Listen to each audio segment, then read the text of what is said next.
తమ్ముడు మూవీ పవన్ కళ్యాణ్ పేరుని చెడగొట్టడానికే ఈ మూవీ నితిన్ తీశాడు అనిపిస్తుంది. ఇక మూవీ రివ్యూలోకి వెళ్లే ముందు మన వీడియోస్ని కొత్త చూసిన వాళ్ళు మన ఛానల్ అయితే సబ్స్క్రైబ్ చేసుకోవడం అసలు మర్చిపోకండి.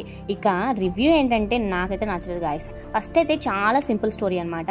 నాకు మెయిన్గా తమ్ముడు మూవీ మన పవన్ కళ్యాణ్ అయితే చాలా ఇష్టం అనమాట. సో దాని స్పూఫ్ లాగా ఉంటుందేమో, కొంచెం బెటర్గా ఉంటుందేమో అన్న ఆశలతో వెళ్ళామన్నమాట. సో ఫస్ట్ చాలా సింపుల్ స్టోరీ, రొట్ట కొట్టుడు అనమాట. సేమ్ అదే, ఎక్కడ చూసినా అదే అదే అదే అదే తిప్పేస్తుంటే కొత్తదనం కోరుకుంటారు ఎవరైనా కూడా. ఇలాంటి రొటీన్ స్టోరీస్ తీసుకొని మీరు మూవీస్ తీస్తే ఎలా చూస్తారు చెప్పండి. సో సింపుల్ స్టోరీ అనమాట. ముందు స్టోరీ లైన్ ఏం లేదు, వైజాగ్ అనమాట. సో వైజాగ్లో ఒక చిన్న బ్లాస్ట్ అయితే జరుగుతుంది. అది చేయించింది విలను. ఆ బాంబ్ బ్లాస్ట్ ద్వారా కొంచెం పొల్యూషన్ ఉంటుంది కదా, సో పొల్యూషన్ ద్వారా కొంతమంది అయితే చనిపోతారనమాట. సో చనిపోయారు అనేసి ప్రజలు అందరూ ఉంటారు కదా, సో వాళ్ళందరూ ధర్నాకు దిగుతారు. సో ధర్నాకు దిగితే మన విలన్కి ప్రాబ్లం అవుతుంది కదా. సో విలన్ ఇక్కడ చాలా స్ట్రాంగ్ అనమాట. సో ఎంతమంది ఎమ్మెల్యేలైనా ఎవరినైనా కొనేస్తాడనమాట.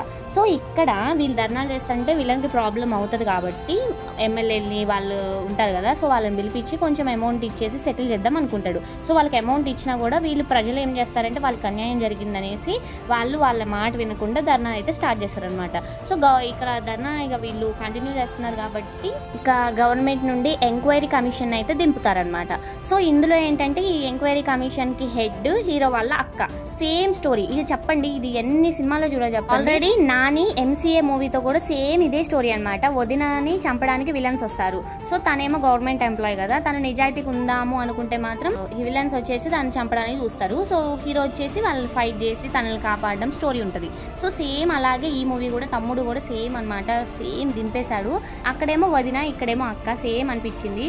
ఇలా రొటీన్ గా చేస్తే ఎవరు డేక్తారు చెప్పండి. అసలే ఇప్పుడు జనరేషన్ చాలా ఫాస్ట్గా ఉన్నారు, కొత్తతనం వాళ్ళు కోరుకుంటున్నారు. ఇలా రొటీన్ స్టోరీస్ తీస్తే అస్సలు డేకర్ అనమాట.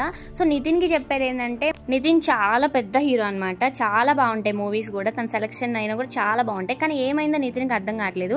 ఎవరైనా కూడా డౌన్ నుండి అప్ వెళ్ళాలనుకుంటారు, కానీ నితిన్ అయితే అప్ నుండి డౌన్ అయిపోతున్నాడు. కొంచెం చూసుకోవాలి కదా, ఎలాంటి స్టోరీస్ అయినా కూడా కొంచెం అందులో చేంజ్ అయ్యేలాగా, కొంచెం కొత్తదనం వచ్చేలాగా స్టోరీస్ అయితే సెలెక్ట్ చేసుకోవాలని అయితే క్లియర్గా అర్థమవుతుంది అనమాట.